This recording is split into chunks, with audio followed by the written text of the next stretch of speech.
to our open poetry and fiction reading, our last one of the year here in Bedford. How about some noise? What do you think?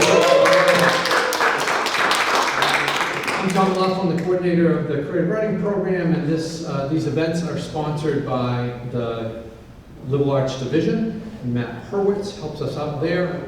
The English department, Jill Keller. I want to shout out to her and thank her for her work.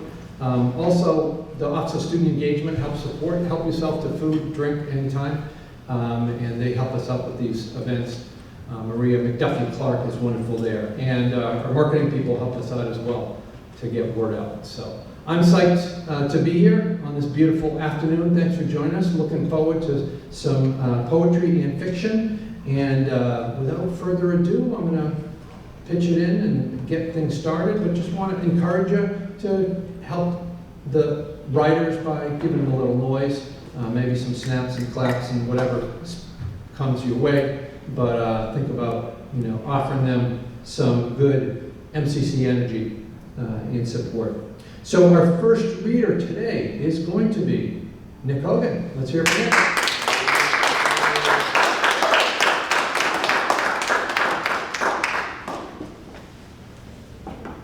This is a poem titled The New Gods. Somewhere in Oregon, there's a man on his porch, strumming away on an acoustic guitar of deep cherry wood, carved gently by the hands of a craftsman he never knew, and will never know, but yet they find some artistic conversation as he presses his fingers along finely produced bronze strings, softly compressing and controlling vibrations that travel across the globe in some subliminal shape that buries itself below the ground we stand on, softly singing tectonic plates to sleep. I wonder how much of the universe hangs in the balance of those quiet melodies. And I do believe there's little stardust in Joni Mitchell's voice, and I find it hard to believe the birth of Venus was painted with hands like mine, to build a world in the folds of your vocal cords or the swipe of a pen against paper is nothing less than godly. In that way, God was the first artist, landing on an unshaped ball of clay and sculpting out mountains and meadows artists spent their lives plagiarizing. So take the ink that smudges on your fingertips, a stigmata, a proof that you were once divine.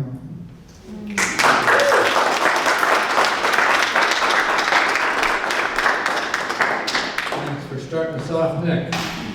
Our next reader is Claude Msowoya. Yes. Great.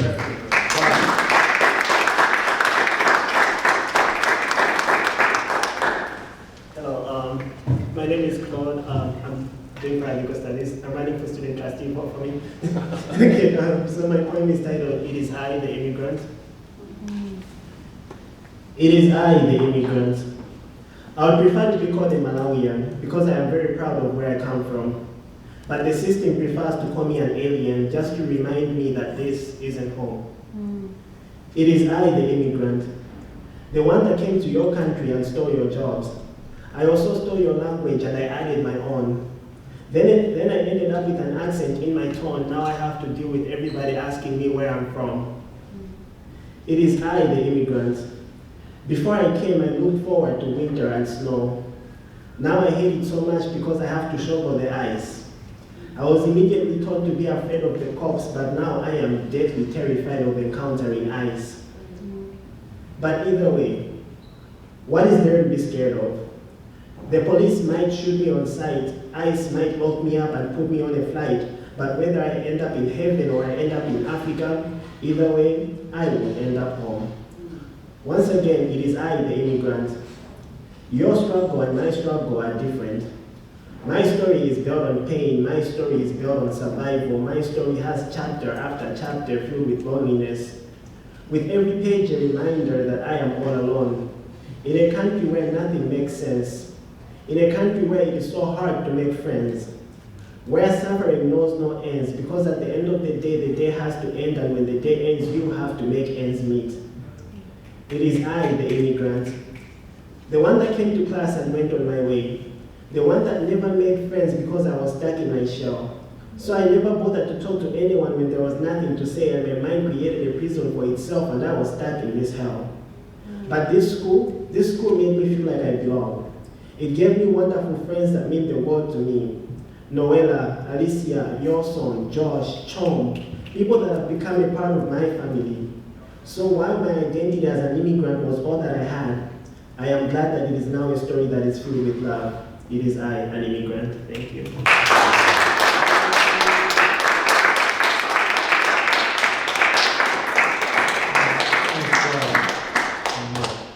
Our next reader, Jake Shaw.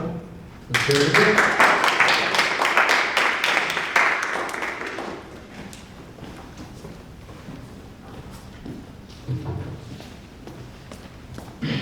This is a flash fiction called The Light Makes It Look Like the Brim of a Hat. It takes place in the 1800s, and it's like a Western. Should I put on like a little accent? Or is that? Okay. Where's your hat? It was quiet. The fire was dying. I've had a headache for 3 days straight. I take a long sip of my canteen, wishing it was filled with whiskey. And the shadows around me are slowly revealed by the light. Revealed to show the roots and vines that surround me. Which is a good reminder of where I've ended up. Out here, staring at a fire in the middle of the woods, waiting on my deputy to return more firewood. Till then, my only company is our horses. Hitched just far enough away that the light doesn't hit them, but I can still hear them shiver.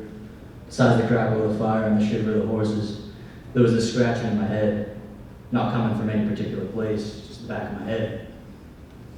Makes me wonder how long Bobby had been gone for, and that leads me to wonder even more how long we've been out here in the fort in the first place. 2, maybe 3 days. Neither night I've slept. This scratching keeps me awake. Maybe it's just my stomach. The fire continued to crackle, but its death is in sight, which made me worry about how much longer Bobby would take. So we got a letter from the marshal instructing us to come out to these woods to search for some missing caravan. Of course, that was before all these railways were put in, and all these carriages carried goods from station to all over. Before then, no one would even bat an eye toward these woods. Now, if it'll save us trade or some time, they'd happily take any shortcut they observed. So unfortunately, me and my deputy now have the honor of searching for these missing idiots. And I have my own issues with the boy, but Bobby's a good kid, a stupid one, but a good one. Since we got out here, he'd been scoping out the tree lines like a crazy man. Even though he's just a boy, I'd be lying if I said he didn't look like a corpse out of a casket. But it was like one of the nice caskets rich folk bury their parents in. Or maybe the undertaker just took kindly to this one. Once the crackle of the fire, I hear the scratching again. This time giving me even more of a headache. But somehow something's different. It's not coming from my head. My eyes break away from the fire and focus on the log I've sat upon. And I see, scratched into the log, a warning. Don't let the fire die, it reads. Freshly scratched into the wood as if someone had just run by and carved it in. But how did I not notice? I would have felt eyes watching me for nothing. Was Bobby playing a trick on me, trying to scare me enough that I'll let us go home? Does he really think this is all it'll take, put a shiver down my spine, leaving me out in the cold with some dumb message? But then the scratching continued, and it's not coming from the log, it's somewhere else. And I'm desperately trying to find it. Bobby! I shout in the direction of the scratches, but the scratches grew louder. Bobby! I shout again into the dark, unlit space between the trees. The scratching then stops, and I hear from the fire, and I shout again. Bobby, I'm having the rest of our rations if you don't get your ass back to the fire. I screamed, thinking it'll help, but there's still no response. In the distance, I can see grows fainter and fainter as the fire dies. I grab my canteen, thinking nothing would suit me better right now than a cold drink. But I guess water will have to do. But right before I can even take a sip, I notice something written on the canteen. Just like the log, carved in by a steady hand. Be quiet, you're being watched. And then the fire finally died.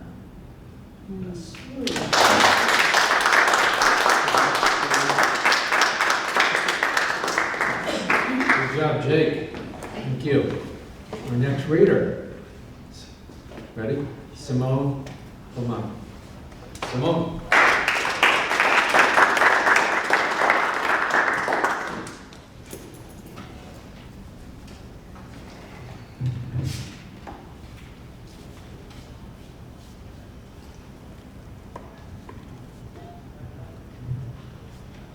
My cat looks at me through the curtain.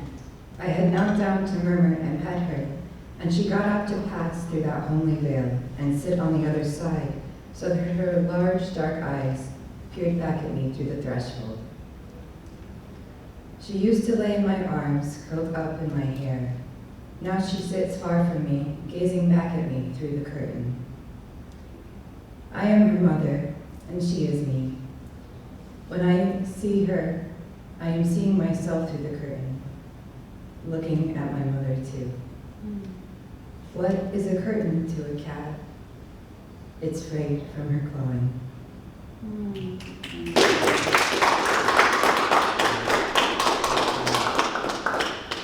Thanks, Simone.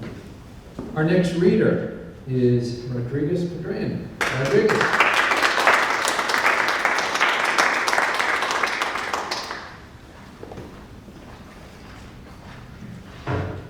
This is a poem named My Imagination. It's about a pattern of my feelings that I've noticed in certain situations I've been in. Insecurity, a truth of my imagination. Inadequacy, a truth of my imagination. Anxiety and fear, all truths of my imagination. The murky depths of my mind that I dwell in day after day holds me from swimming in the sea of solace that is our love. Solace that seems so close yet so far away. What is it that stops me from losing myself in your presence? Is it who I perceive myself to be? My inability to leave who I am and take off the persona I wear, leaving myself naked in the void of infinite possibility. I can see how what I subconsciously believe perpetuates into how I behave around you. You speak and I freeze, forehead with sweat beads, tight shoulders and rough knees, clenching my jaw as I fidget with my feet. I think of what to say, start, and the cycle repeats. My love for you constantly being stifled by anxiety. The conditioning, the conditioning of my mind leads me to brace for an imaginary impact, an impact that never lands. I preach it so much, but from my actions it shows I do not really believe in vulnerability. I don't need to reaffirm the perspectives I have of me, so unconsciously I set limits on my personality. But now I am aware of the tricks my mind was playing on me. How I believed others said of me were just soliloquies, projections of what I felt about myself behind the scenes. And awareness is the first step to change. The ground that's infected my mind is being cleaned out. With each smile you change me. Soon enough, insecurity will be a figment of my imagination. Inadequacy will be a figment of my imagination. Anxiety and fear will be figments of my imagination.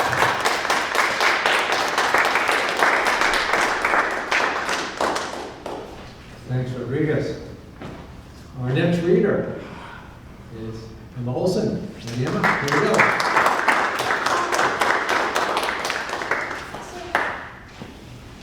Hello. This is a poem. It is currently untitled. In the wall, paper cracks seep, red blossom bruises, watching from the window. Movement, just a flutter, behind a curtain dust sits, heavy on every surface, cannot be swept away. I come home, to things moved, nothing as I remember. The creaking of the bones in my walls, of the ones I should have fought harder to save, and the voice in my head, telling me I'm the one who's overconfident, telling of my fraud, and these floorboards bite fractious. Flesh in teeth or in glass. There's a ghost in my house. I see it when I look in the mirror.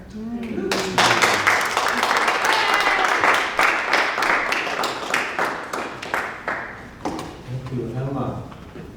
Our next reader is Michelle Whalen. Michelle.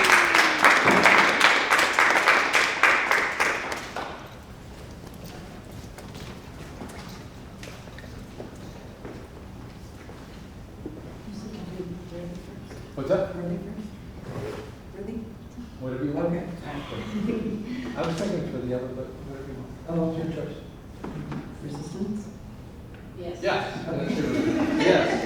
You heard that. All right. Audience people. That does it. Resistance, I dissent. by Michelle Whalen. To resist is first nature to me. See, I was born to a woman whose insistence on me becoming her clone felt so imposing that I created my own defense and gave it a name: oppositional defiance disorder. Turns out it already existed, always late to the game. No shame, just a result of being raised by two personalities with narcissistic tendencies, one fueled by rage, the other by cocaine. They paved the way for my own collection of disorders and blame. There's too much disorder in this world to resist: social inequity, the age-old patriarchy, tech bros, influencers, and the order of the oligarchy. Resist those who would usher us back to the dark ages while they strip away our values and education. Resist the dumbing down of the supposed greatest nation and those who would impose their will on the vulnerable faces. Resistance to logic, science, and empathy would be a crime if I were in charge of the new world. My utopian society would be much like our own, but politicians would be peer-reviewed experts in the positions they hold. Pushing false information would be capital crime, punishment by your choice of education or death, a sign to resist the temptation to sympathize with ignorance. Resist it with equal and opposite reactional forces, like an eye for an eye, and by the by, resist the fucking AI. Woo! Find other ways to save time, but don't let them tell you 5 days a week is the only solution. They're lying. Resist the urge to lash out at the ignorant, but it's your family. Do they mean the family that the emotional indigents that witnessed the toxic existence I've lived? One that left my brain resistant to the truth about the downward twisting negativity flowing through my veins by the way of our beloved DNA? No thanks. Resistance is only futile when you sleep through it, so wake up and get started. Resist the status quo and then resist the urge to ever stop resisting. Feral is righteous, and we have more work to be done.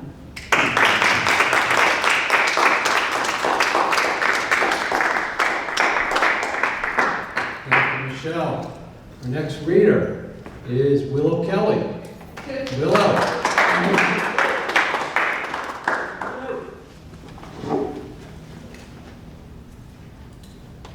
I changed my mind last minute. I wanted to read. I felt like that. Right.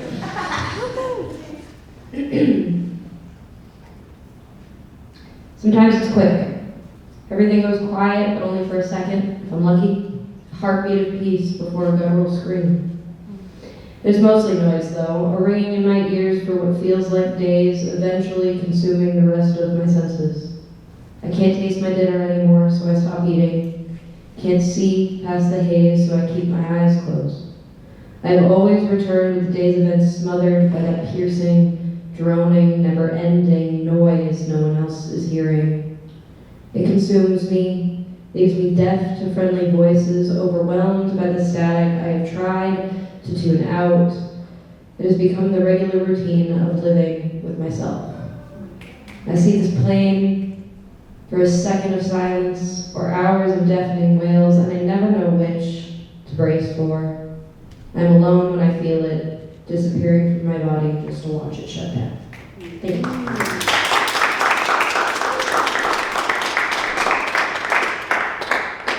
Thanks for stepping up, Willow. Anybody else want to step up before I finish it? I'll pitch in a couple poems to end things. I just want to start, we lost a very important poet in the community last year. Daniel Legor George was a poet, translator, editor, anthologist, scholar. She was the director of the MFA program at Lesley. She was an amazing teacher and mentor to so many. And she was poet laureate of Boston for 4 years.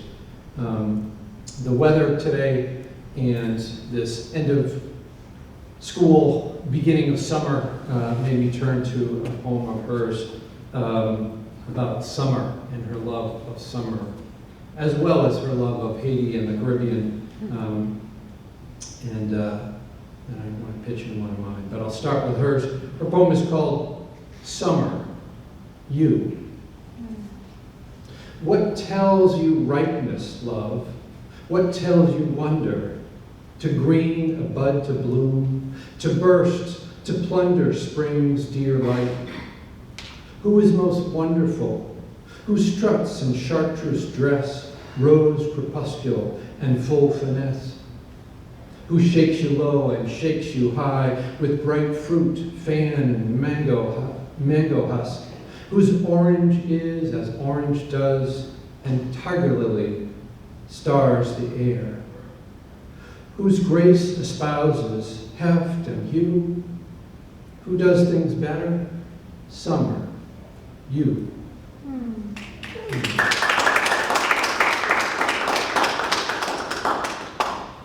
And I need to hold a poem about one that reminds me of summer and came out of a time in the summer.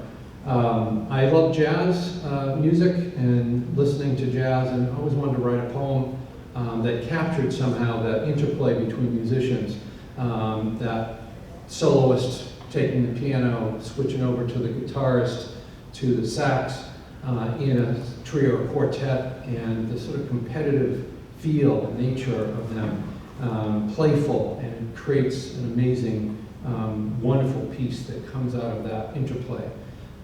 And I struggled and didn't for years and tried to write things and didn't. And then one night I was driving, listening to WGBH radio and jazz, and it was summer in August, and the first few lines of this poem came to me, and the metaphors, controlling metaphor for it. So this is jazz. Dancing boy, dancing girl, and a boy again tiptoeing on the wooden raft, circling as it sways, he circles and it sways in the stillness of the creek, around into the diving board where he rattles and thumps and springs, twirling, floating up and out and curving down to slice, then splash, then explode up and out, splashing, shouting, laughing at the moon, swirling in the hot summer dusk, thrashing and kicking with smiling wetness before climbing the ladder to sit back, smile, and watch to see the girl tiptoe on the swaying dock, circle, no, not circle, almost circle to the edge, then almost circle again as the creek stills, ripples slightly, anticipation. Her footsteps pat the dampened wood. She finds the worn wooden board, bobs up, rattles, and slaps, running to take that board, bending, springing as part of the swing of her arms, soaring upward, the slow, subtle arc and twist of her naked shoulders outward, twirling, floating, flying outward and down, slicing unexpectedly, swallowing her reflection, toes pointing to the last, the aching, unruffling pause before, exploding up, smiling, laughing to herself, to the raft, to that hot moon dusky August day, and she turns splashing, suddenly racing toward the reaching branched shore tree. The boy now unfolds his sitting to sprint, thumping and springing, out quickly over creek, water, springs, strokes, pushing in pursuit of the laughing hare, reaching toward the rooted wild grass bank. She grabs the knotted rope, past the thick trunk, up the dirt path, pausing, deep breath jump, holding, hanging, swishing beyond trunk and path, whistling wildly over grassy bank, then water, then over the boy, half out of the creek, caught in a broadening smile of awe and appreciation, watching the arcing girl as she sails, then dances on her smooth watered reflection.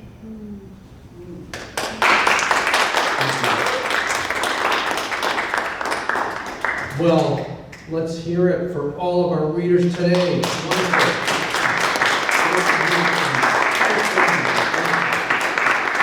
Please help yourself to refreshments. In a few minutes, we're going to be receiving some pizza and salad to continue our partying for Dead River Review kickoff coming up in another 45 minutes, but pizza will be here shortly. Stick around, talk with others, and hope you stay to hear some poetry, fiction, discussion of artwork and photography and music, other things. So, again, thanks for being here, and one more for everybody. Thank you.